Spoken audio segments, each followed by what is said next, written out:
Hi everyone, I'm Anna from Dogs Do Learn, and today we're going to be training you to teach your dog how to lie down. Today, in this first video of our Teach Your Dog to Down mini-series, we're going to teach your dog to down level 1. Level 1 of training your dog to lie down is to be able to get your dog into the down position. Some dogs you can just take your hand and lure them down into a down position like that.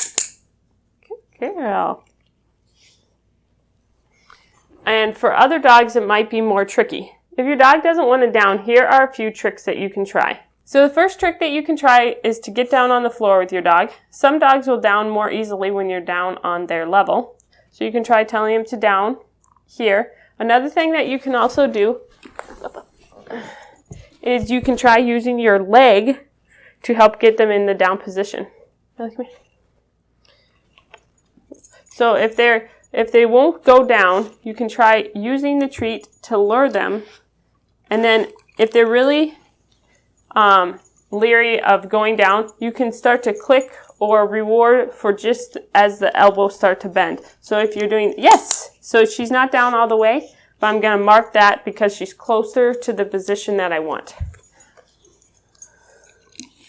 Yes, good girl! Good girl, there we go. You can also do the same thing with your arm instead of your leg.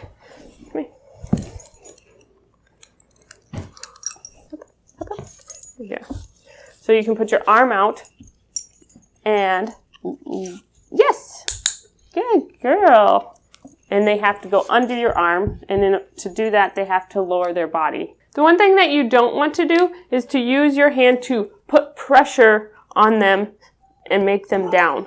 A lot of dogs will resist that and push back, making it even harder for them to down. Also, then your cue will become pressing them down rather than a hand signal. Another thing you can try is some dogs also down easier from a stand. So you can try doing it while they're standing. Yes, good girl. And they kind of go into a bow. And you can also click even for just the lowering of the front legs. They don't have to go into a full down before you give them a treat, especially if they're reluctant to lay down. Also, some dogs find it easier to do a down from a sit. So if that's the case, you can start with a sit.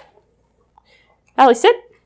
And you can practice your down from there and learn from a sit. Yes, good girl. Good girl. Start with whichever one is easier for your dog, downing from a stand or from a sit. But you want to practice both so that they can down from whichever position that they are in. One other thing to keep in mind is that you don't want your hand signal to have a treat in it. It's fine at the beginning with reluctant downers to use a treat to get the dog to down, but you quickly want to phase that out before you end level 1. Good girl. So if you've been teaching your dog to down while you're down on the floor with them, yes, good girl. The next thing that you'll need to do is to slowly stand up so that they can down when you're standing up. So you can start by standing up a little bit more and asking them to down. Yes, good girl. And then eventually completely standing up and asking them to down. Yes, good girl. One thing to note as you're doing level 1 of teaching your dog to down is you don't want to be saying down, down, down if your dog is not fully going into the down position. So if you have a dog who's downing slowly or still only partially downing, make sure you're not saying the command down. You don't want to add your command until your dog is quickly going all the way down into down position, because you want your command to mean the final behavior that you're looking for. You're ready to move on to level 2 of teaching your dog to down if your dog can down from both the sit position and the standing position. So if your dog is sitting and you give the signal to down and they down right away. Also, if your dog is standing, you ask them to down and they down right away. If your dog can quickly do that when you give your signal to down, then you're ready to move on to level 2 of teaching your dog to down. Thanks so much for watching How to Teach Your Dog to Down level 1. If you want to move on to level 2, click here. Remember, dogs do learn because their owners can be trained.